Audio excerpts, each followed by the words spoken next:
हम लोग यहाँ पर बातचीत अगर हम लोग करेंगे यहाँ पर सिंगल फेज हाफ वेव जो रेक्टिफायर है उसकी और आरएल लोड के साथ और फ्री व्हीलिंग जो डायोड है उसके साथ। तो बीएस हमारे पास क्या है, BM into sine omega T है, राइट।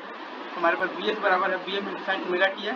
तो ओमेगा टी जब 0 से पाई के बीच में है तो D1 ऑन है और VD1 0 है और रिवर्स बायस स्टेट में है आपका फ्री व्हीलिंग जो डायोड है वो आपका बेसिकली ऑफ है और डी फ्री व्हीलिंग डायोड है आपका माइनस बीएस, ठीक है। और ओमेगा टी जब आपका पाई से बीटा के बीच में है तो फ्री व्हीलिंग डायोड आपका ऑन है, तो डी फ्री व्हीलिंग डायोड आपका 0 है और रिवर्स बायस स्टेट में है आपका D1 जो कि ऑफ है, तो VD1 बराबर है आपके पास BS है। और ओमेगा टी जब आपका बीटा से बड़ा है तो I बराबर 0 है, तो दोनों डायोड आपका ऑफ है, तो आपका VD1 बराबर है BS और B आपका जो फ्री व्हीलिंग जो डायोड है वो बराबर है आपके पास 0 है। तो BS बना रखा है BM into sine omega T, I0 मैंने बना रखा है 0 से बीटा और मैक्सिमम हो रहा है आपके पास π/2 और प्लस पाई पर। और D0 हम लोग जानते ही हैं कि 0 से पाई आपका देखिएगा तो BS है, फिर 0, फिर आपका BS, फिर 0 ऐसे।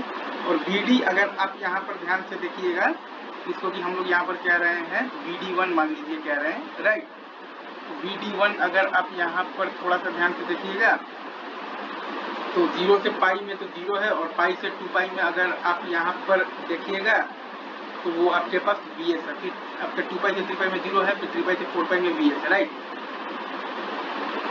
और अब भी आप अगर फ्री व्हीलिंग डायोड की बात करेंगे तो 0 से पाई में अगर आप देखिएगा तो माइनस BS है, फिर पाई से 2 पाई में आपका 0 है, फिर 2 पाई से 3 पाई में माइनस BS है, फिर आपका 0 ऐसे। तो कंडक्शन एंगल की अगर बात होगी तो वो है आपके पास पाई D1 का और फ्री व्हीलिंग डायोड का है बीटा माइनस पाई और PIV दोनों का ही आपका बेसिकली BM ही है। और 0 से π/2 प्लस 5 में देखिएगा तो V0 भी 0 से बड़ा है, I0 भी 0 से बड़ा है और I0 आपका बड़ा है और P आपका V0 I0 आपका 0 से बड़ा है। मतलब कि पावर आपका सोर्स से लोड जा रहा है और इंडक्टर भी चार्ज हो रहा है और सोर्स पावर दे रहा है दोनों R और L को, ठीक है। अब ओमेगा टी अगर आपका π/2 प्लस पाई से पाई के बीच में है तो V0 0 से बड़ा है, I0 0 से बड़ा है, लेकिन I0 आपका बेसिकली घट रहा है, लेकिन P0 आपका V0 I0 जो है वो आपका 0 से बड़ा है। मतलब कि इंडक्टर का डिस्चार्जिंग हो रहा है, राइट। और सोर्स और इंडक्टर जो है वो आपका दोनों ही पावर दे रहा है R को, राइट, ठीक है सर, क्योंकि पावर आपका सोर्स टू लोड जा रहा है, ठीक है। और अब अगर आप देखिएगा तो ओमेगा टी जब आपका पाई से बीटा के बीच में है तो V0 बराबर 0 है, I0 आपका 0 से बड़ा है और I0 आपका घट रहा है और P0 V0 I0 आपका 0 है और इंडक्टर हो रहा है डिस्चार्ज। मतलब कि सोर्स तो कोई पावर सप्लाई नहीं कर रहा है, लेकिन इंडक्टर आपका बेसिकली जो है वो पावर दे रहा है R को, राइट। अब आप अगर फर्क देखिएगा तो फ्री व्हीलिंग डायोड से तो V0 एवरेज आपका बढ़ गया क्योंकि निगेटिव पोर्शन हट गया, बीटा बढ़ गया है कंटिन्यूटी और I0 आपका तो बढ़ गया क्योंकि बीटा आपका फ्री व्हीलिंग डायोड ज़्यादा इसलिए होगा बीटा नॉर्मल केस से, क्योंकि नॉर्मल केस में इंडक्टर डिस्चार्ज होता था। आप अगर ध्यान देंगे तो R और सोर्स आपका दोनों मतलब भाई दोनों से, लेकिन यहाँ पर आपका इंडक्टर जो डिस्चार्ज हो रहा है वो खाली R से हो रहा है, तो ज़्यादा टाइम जाएगा, तो बीटा फ्री व्हीलिंग डायोड ज़्यादा होगा बीटा नॉर्मल केस से, इसलिए बीटा बढ़ेगा तो कंटिन्यूटी ऑफ I0 भी बढ़ेगा।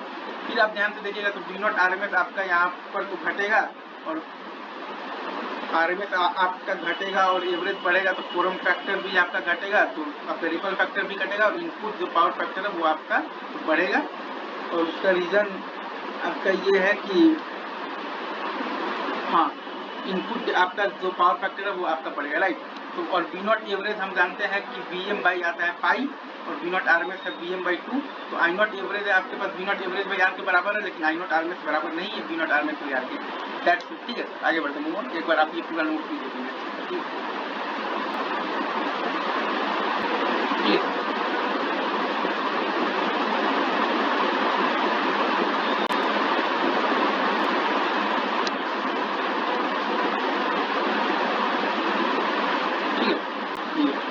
आगे बढ़ते हैं।